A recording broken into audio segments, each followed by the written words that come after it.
Okay, so here we are at the shop on this wonderful, cold, and rainy, shitty Sunday. And figured I'd come into work and do some more work on this because we're coming up on hard water and I gotta have this stove done for the ice shanty because the stove in the ice shanty is pretty well shitty. And I got a fuel delivery scheduled for tomorrow, so naturally I ran out of kerosene last night, so it's a little cool at the house right now. And so I figured I might as well come into the shop where it's warm and work on the stove. So anyway, excuse me, we got this pretty much on the run here. This is almost done.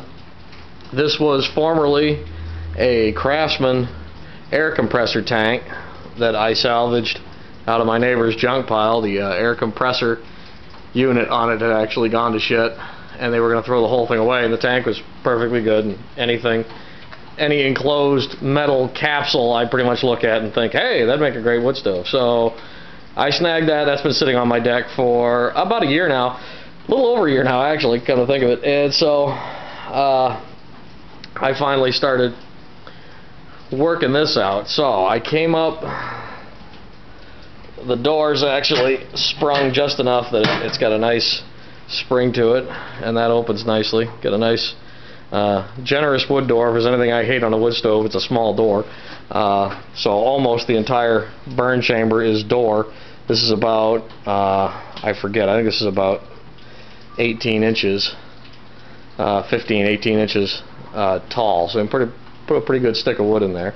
I've got the base plate just lifts out. That's just one layer of expanded steel. I hope that's going to be heavy enough. I have a few concerns on whether that's going to take the heat and the weight. What I did today was this job I've been putting off, which is finishing the vents.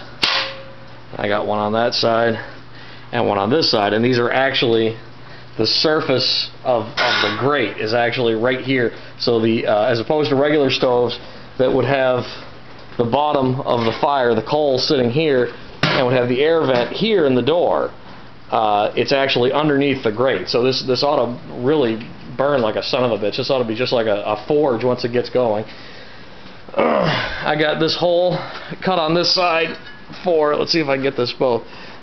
This is going to be the auxiliary cooktop for the coffee pot or ever-present bacon skillet or whatever. We got our lid here. I got the hole cut. I got a thimble over there that I got to weld on there. I made out a piece of exhaust pipe. Excuse me, 1/4 inch steel on that. Got the hinges that I bent up for that, and the hinge is actually, let's see if I can do this one-handed. It's anyway, it's a loose hinge. This will pull right out, and the whole door will come right off. So let's see, and then of course down the bottom I got a brake drum off of Houston's Dodge. Actually, Houston put disc brakes on the back of his. Well, they're big enough. It must be a 3/4 ton Dodge. It's a short box, but so anyway, thanks Houston. I got that one, and I got the other one sitting over there. I'm gonna make a forge out of one of these days when I get some ambition. So yeah, this is I gotta make one of my eye bolt and spring handles. Is a picture of that on another stove that I made, or I might make something a little fancier for it.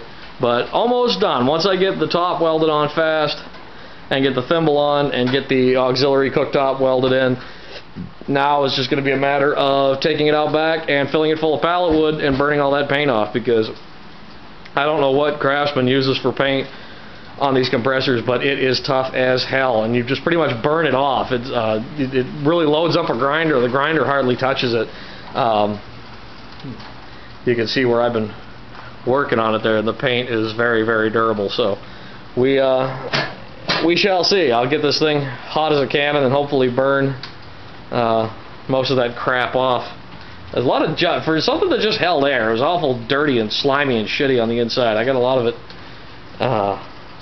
wire wheeled off and cleaned off, but yeah, so that's it. This is the next wood stove, and hopefully this is going to burn like I think it's going to burn, like I designed it to. So hopefully this will be a pretty good stove for the winter, and hopefully I'll be able to have this on my porch probably in the summertime so I can use it as a chimney. So yeah.